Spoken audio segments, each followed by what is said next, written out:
calls me, and he's scared because some guy's shaking his fence and trying to get into his house. I look at my cameras and I see the guy jump his fence. My neighbor's tripping, so I grab my shotgun and run outside. As I get outside, I cock the shotgun and yell at the guy. He gets scared and runs off. Like for part 2 to see what happens next.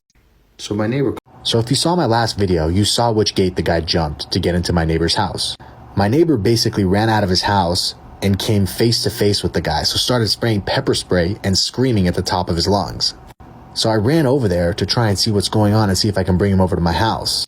The problem was the pepper spray started getting in my eyes, so you'll see I started rubbing my eyes because I got pepper sprayed and I couldn't see properly. I ended up bringing the neighbor to my house for safety. Like for part 3 to see what happens next. Here's a replay from part 1 where I cocked my shotgun and ran after the guy who broke into my neighbor's house. And here's live footage of him running frantically up my neighbor's stairs in his backyard. Like for part 4 to see what happens next. Here's a replay. Alright guys, here's a long-awaited part 4 to the story about the guy who broke into my neighbor's house. So as you can tell, the cops finally showed up. I put my shotgun next to the front door and I went to show the cops exactly where I thought the guy was hiding. I couldn't really see him because there's a lot of trees, as you can tell, that are blocking the vision of where he might be.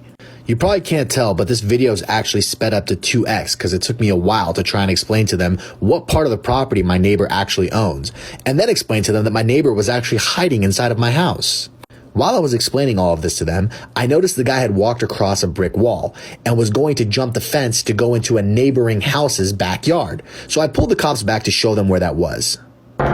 This is where it gets crazy. The cops entered the property and they brought out the helicopters to do an infrared search of the entire property. Like for part 5 to see what happens next. Alright guys, here we go. The long-awaited part 5 to the video of the guy who broke into my neighbor's house. So what you're watching right now is the cops actually leaving my house. Notice the timestamp in the top left corner. It shows that about Wednesday morning at about 12:28 in the morning, the cops attempted to leave my house.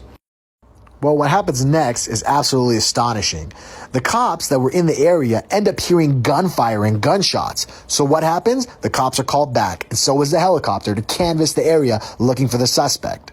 Although it wasn't the suspect that had a gun on him, it was a next-door neighbor who found the suspect in his yard and shot in the air in an attempt to scare him off. So what's the result? Cops are back, lock everybody down in the area, and what you're watching is footage of a neighbor that couldn't get by because the cops blocked off the entire area. In the end, the suspect ends up getting detained. The cops take him to jail, right?